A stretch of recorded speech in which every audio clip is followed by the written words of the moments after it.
The next matter to come before the court this morning is Deanna L. Castello versus Daniel E. Castello. Both sides will have 15 minutes to present oral argument. The appellant may reserve up to 5 minutes for rebuttal if the appellant wishes to reserve any time. Please let me know when you get started. I'm keeping the clock and can let you know if you're reaching into that reserved time.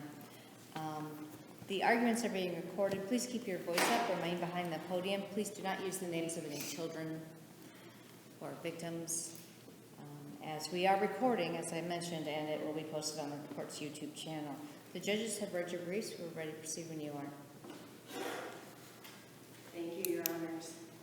Good morning. Good morning. I would like to reserve 5 minutes for rebuttal. Thank you. May it please the court, my name is Danielle Kulik, and I represent the appellant Daniel Castello in this appeal. There are several matters I want to discuss with you today. The first of which is the child support order. As we all know, under Ohio law, the trial court shall consider the 10% deviation for parenting time. In this matter, my client not only had standard order, but he had an extra night during the week as well. So he had more than the 90 overnights required for the court to add that 10% deviation. Counsel, I was wondering, I thought he had 2 extra nights, but I thought they were just like from 6 to 9. They were not overnight visitations. Yes, he had, well, I believe, and Your Honor, I could be mistaken, but it had an extra week night for parenting time.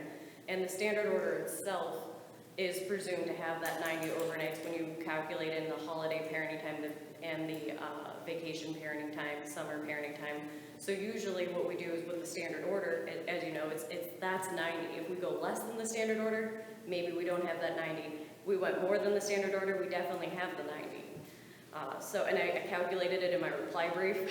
Yeah, I was just wondering though, I mean, is it enough just to have, like 2 or 3 hours of visitation?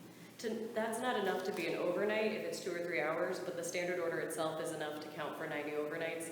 And when I did the math in my reply brief, I think he even had more than 90. I'd have to review my reply brief, but I did do the math in there.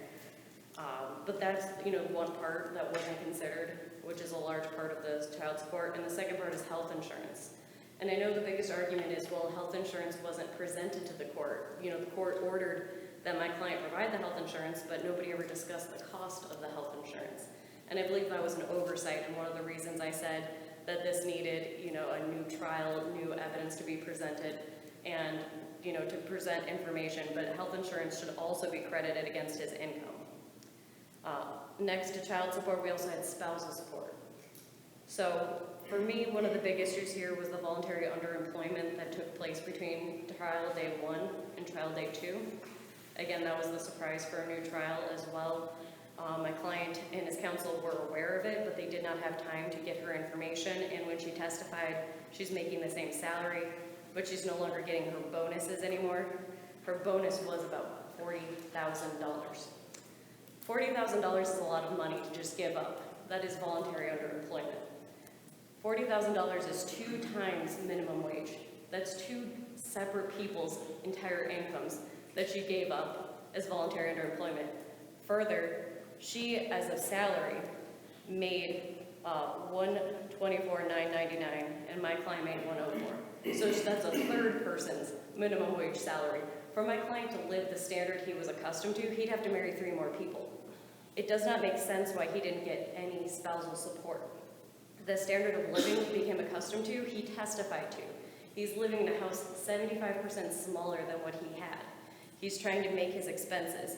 He's ordered to pay her child support, even though he makes much less money than her, and court-ordered payments are to be considered. The duration of the marriage. We have a 19-year marriage. At 20 years, we start looking at indefinite duration, and here we get 0 duration. So that's why I feel like spousal support was an abuse of discretion to not award. Also, when considering spousal support, you look at the assets and debts of the parties. Debts in this issue is a problem. The court did not allocate my client's debts. He did testify to them.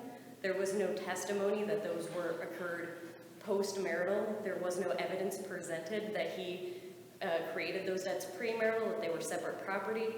That came up for the first time in Appellee's brief. It was not in the testimony. It was not refuted at all during the trial. His debts were his debts, and they weren't included in the court's spreadsheet. The court created a marital balance sheet stating these are all the debts and assets of the parties. They were incorrect, because they missed that. It's on page 161 and 162 of the transcripts. They entirely missed my client's debt. So that needed to be allocated, and that's an abuse of discretion as well. Right now, it's an unequitable distribution of assets and debts when he has to take care of all of his debts and he pays for half of hers. And again, she is the much higher income earner. The asset allocation. We have a de facto date of termination, 1 year before he bought his house. The court decided that his house was a marital asset and gave her half the equity.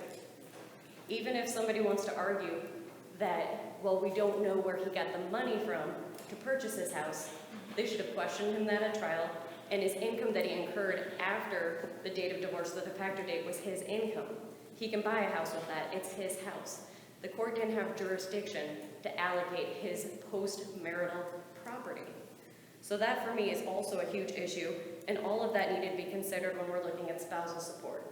He is giving her more money than she deserved under the de facto termination date. He is taking on more debt than he had to under the Ohio laws for equal distribution of assets and debts.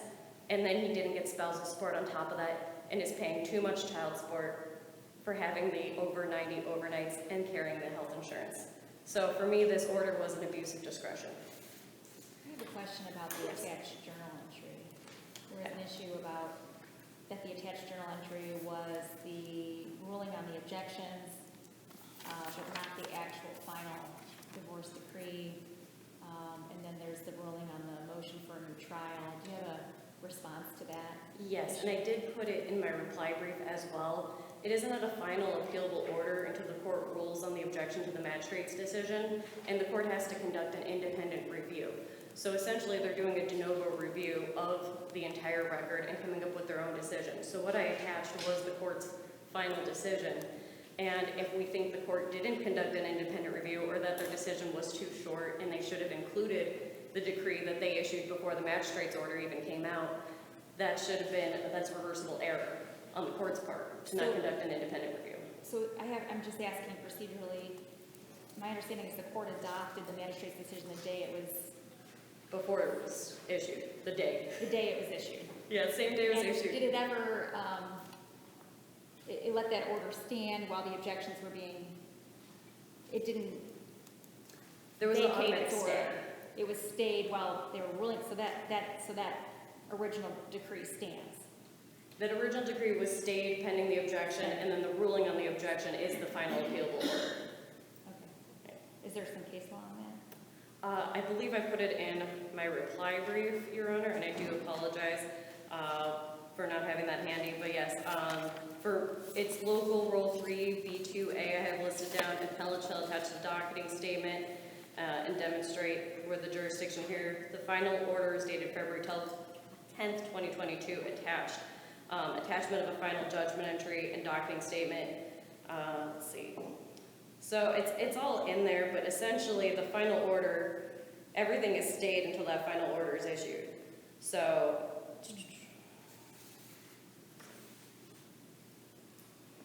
yeah, so Appellate Rule 4B2 says that the time of filing the notice of appeal from a judgment or final order begins as to run when the court enters its order resolving the last post-judgment filing. So I apologize. That's really where, for me, the last post-judgment filing is the last order. So you don't even have the right to appeal until that's done. So when I appealed, I attached the last post-judgment entry. If Your Honor would like further briefing on that, I'm not sure if we're allowed, but I would surely love the opportunity to brief that further. Any other questions? Seeing none. Thank you, Counsel. You'll have your full 5 minutes for rebuttal. Thank you.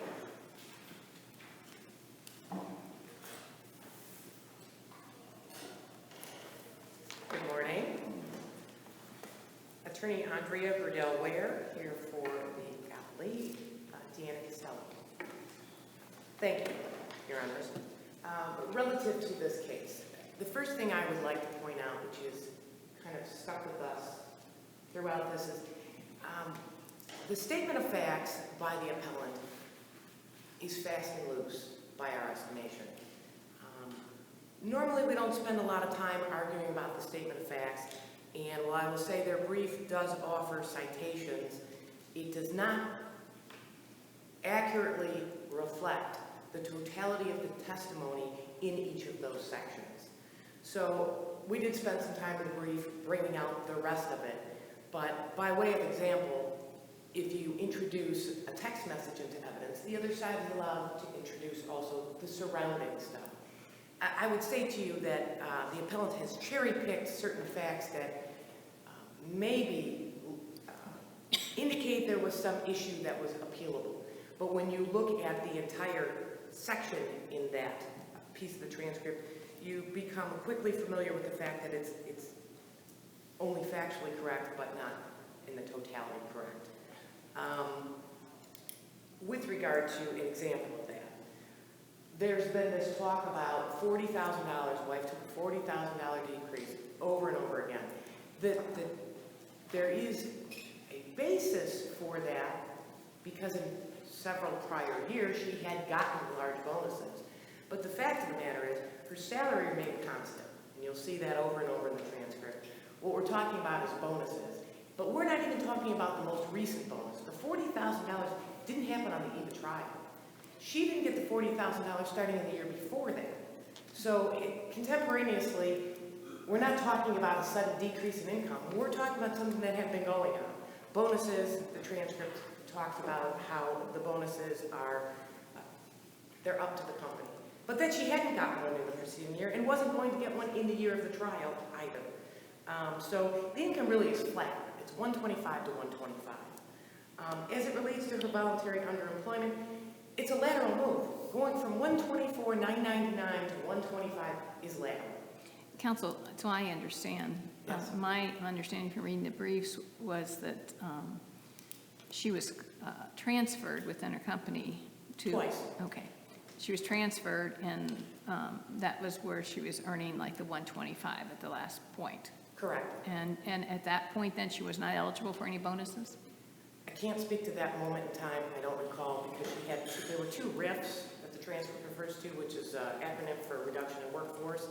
So she was transferred twice during these proceedings. The last one, her salary was still the same, whether or not she was eligible for bonuses. I don't want to misstate, but it was addressed in the record. After the second transfer into a position she did not feel qualified for, she then sought other employment, which went from 124,999 to 125 flat. So essentially the same thing. So I would suggest to you that any arguments about voluntary underemployment, the record does not bear that out. With regard to the surprise job change, it wasn't a surprise, and we addressed this in our brief. There is, on the second day of trial, so we have trial in a couple of weeks later, we'll come back to the second half of the trial, there's a pretty significant discussion on the record about continuing that hearing or not continuing it based on wife's job change. The record reflects that appellant had the information. In fact, the record reflects that appellant attached it to the document submitted to the court as basis for his motion to continue the case. There was no surprise. The record reflects that this brief feigned surprise, but that's not what the record shows. There wasn't a surprise. As another example of kind of fast and loose with the facts in the brief, appellant's brief, he talks about a 75% decrease in home size. I'm not a mathematician. However, it shows that wife is living in a 3,000 square foot home and husband lives in a 1,000 square foot home. I don't think that's 75%. A simple calculation will tell you that that's factually inaccurate. Well, does that really matter? The I whole don't point know. is his standard of living is what he's arguing is his standard of living is completely different. Well, it only matters in the sense that it's another example of matters being factually inaccurate in their statement of facts. So I urge the court to cautiously review the facts when they're considering this. I'm not sure that it really matters at all, other than to demonstrate that purpose. So what are the facts that would justify him not getting spousal support with that difference in income? That's a good question, and the magistrate's decision actually went through very specifically all of the factors. So one of the appellant's arguments was, look, this is nearly a 20-year marriage. What the case law cited to was reflective of a 20-year marriage. So first, it didn't meet the burden that they argued for. But secondly, the court spent a lot of time. One of the issues that was brought up today was the inequity of the assets, the distribution. It's just factually inaccurate because while wife had more than husband, the court equalized those. They shared the same assets. So there wasn't a disparity in income, in asset allocation at the end of this. That is just factually inaccurate. So to go through, they talked about the difference in income. There's a difference of approximately $20,000, and that would have been gross, according to the transcript. So I'm not sure what the net is on that, but it's less than a $20,000 disparity. And wife is supporting in her home 2 additional people. Which she gets child support for, though. I'm sorry? Which she receives child support She for. does now. She did not during the pendency of the case. Well, my point is, though, when you're assessing everything, Correct. So the court did, in fact, go through the other factors, which included their relative earning abilities. It addressed it. They are what they are. Nobody was seeking additional education. The ages and mental, physical conditions of the parties, they're essentially the same. They were like 48 and 49. Everybody claimed to be, their health to be essentially unremarkable. So, okay, by my estimation. The retirement benefits, I addressed that briefly. They were equalized in the end, although that has not happened yet. Duration of the marriage, 19, not 20. It's not the foregone 20 years we equalize. It's Well, situation dependent. but 20 years is not like it's a magical number. It's just something that the courts have looked at and determined what is a long-term marriage, and looking at unlimited duration. But there have been many cases that have come before this court where there have been a lot less years than a 19-year marriage, and there has been at least some spousal support of limited duration when there's different income levels. I can't dispute that, other than to say that there's plenty of cases out there where the court did not find it appropriate to award spousal support. I could cite them if you gave me time, but I could not cite those cases off the top of my head by name. The extent that it would be inappropriate for a party because they're custodian of the children of the marriage, it wasn't applicable, despite the fact that the court specifically addressed it. The standard of living of the parties. This is the house thing. Why is this standard different? Well, I don't know if 1,000 square feet is the same as her 3,000 square feet in quality. I just know it's a difference in the amount. But I also know that mom's got to have housing and living space for her the 2 kids. Which he does too, right? Kind of. If he exercises, his visitation time was every other weekend. The transcript indicated that he really had not, for a significant part of the time, exercised any parenting time for the first, I want to say, roughly 9 months after he moved out. Then he gets a place, but he doesn't even furnish the place for him till well after he buys his house. The transcript describes how much time the kids spend with each parent. As it relates also to the standard of living, though, there's lifestyle stuff that we're talking about here because mom and the kids don't get to vacation anymore. That's what the testimony reflected. Dad testifies that he takes 7 vacations during the time the case pended. What Dad chose to spend his money on was not house, but rather vacations. Mom chose to spend her money on a house. Transcripts show, the testimony showed that because that's what the girls and her decided was best for them. So it's not a matter of a different standard of living. He chose a vacation, she chose to make sure the kids had the house they wanted. The education of the parties, they both have some post-high school education. Dad was not seeking any additional education, so it really was not a relevant factor, but it was addressed in the magistrate's and then final decree. The court addressed the fact that the assets and liabilities were equally divided. They were equitably divided. Equally or equitably? Well, equally, monetarily, equitably, otherwise. I can't split certain things in half, but I can give you an offset for the same value. The appellant talks about being saddled with Appley's wife's debt.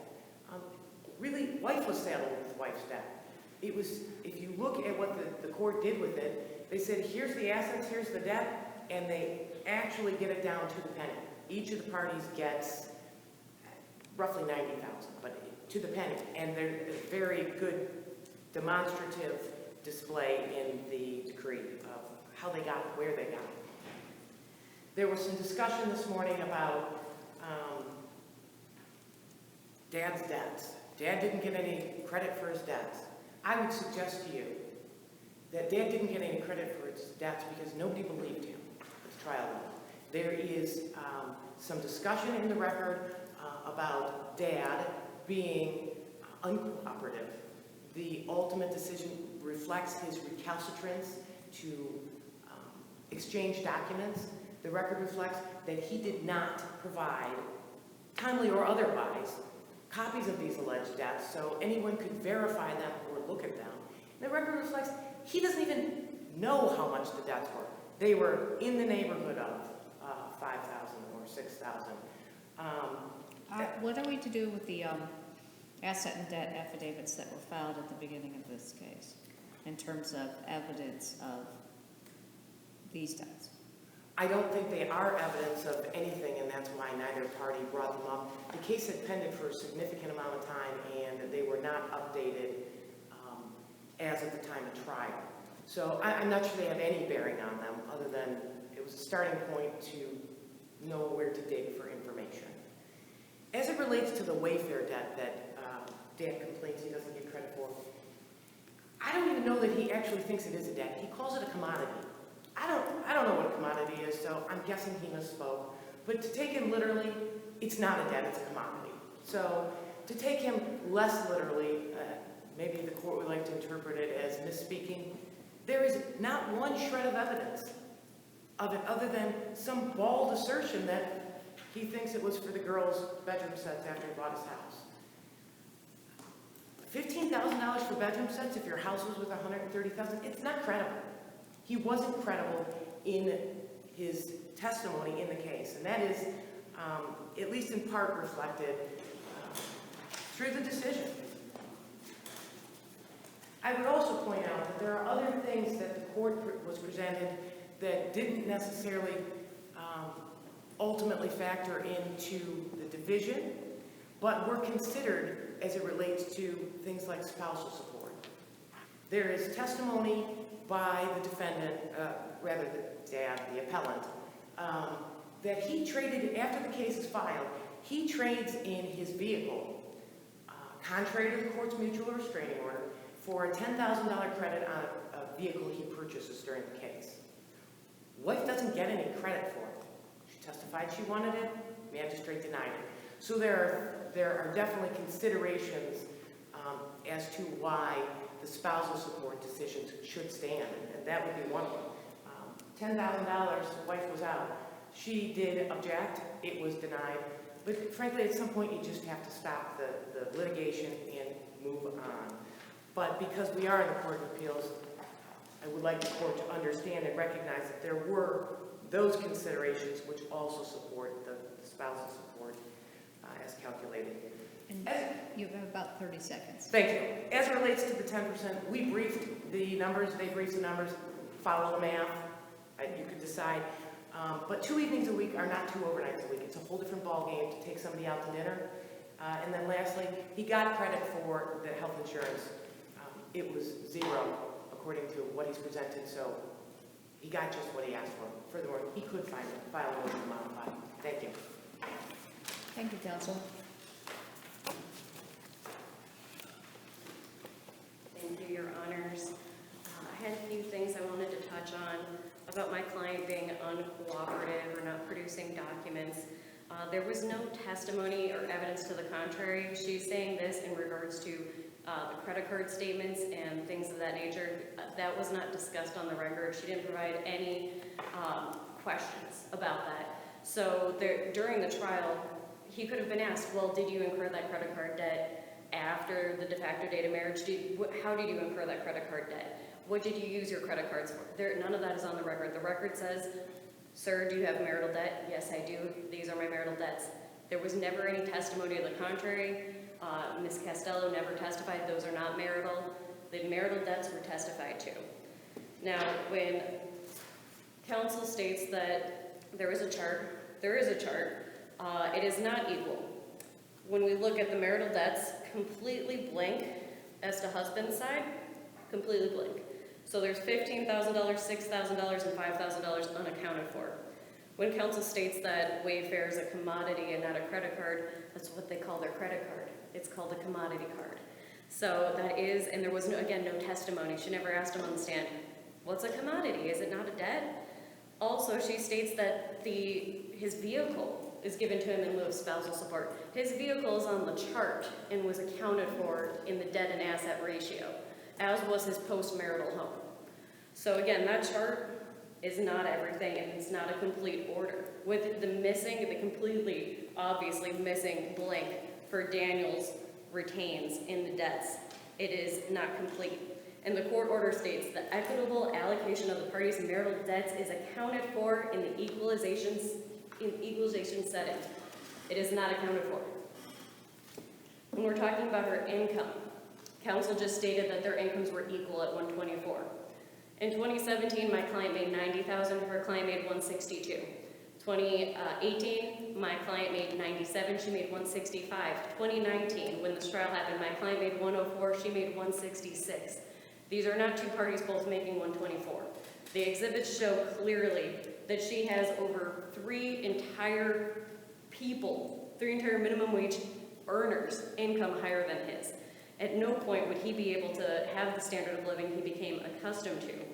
Counsel also said 1,000 square foot versus 3,000 square foot. We don't know the quality. We'll ask that at the trial. At the trial, the evidence was my house is smaller. Nobody ever asked him how nice it is. Nobody picked up pictures. The evidence speaks for itself at the trial, and there was no evidence to the contrary. The fact that he wasn't able to furnish his place is just another testament to how much money he didn't have. He can furnish his place when he can furnish his place. Saying that his house wasn't furnished as an excuse here doesn't show anything. When we're talking about 19 years versus 20 years, and I know your honors pointed this out, 19 years is a long time. It's a very long marriage, and he became accustomed to a certain standard. The other thing counsel said is, essentially she said, I played fast and loose with the facts. Your honors, I do apologize if any of my facts, I did reduce hundreds of pages of transcripts to a several-page document, but so did counsel. And when she's up here speaking today about things, I was double-checking, just really looking, because she's saying things about his vacations, things I don't remember, which certainly might be in the transcripts, but they're not in her statement of facts, they're not in my statement of facts. So I think everybody's statement of facts isn't 100% the transcripts, and it's not my intention to ever lie to this court. So I just want to throw that out there as well. She also said if he exercises his parenting time, again, there's nothing in here saying that he was a bad father, or that he's not going to exercise his time, or that, there's any reason that he wouldn't. And obviously we're not taking new evidence today, but I wanted to stress that he got standard order, and even if his extra overnights, his extra time, which were not overnights, I did double check that, they were just weeknights, he still has a minimum overnights of the standard order, like any other good father would. So I just want to point that out as well. We're not saying that this is a bad dad who doesn't see his daughter. Thank you, Your Honors. Thank you both for your presentation today. The court will take the matter under advisement. We will issue a written decision, which will be mailed to all parties to this appeal, as well as posted on the Supreme Court's website. Enjoy this day.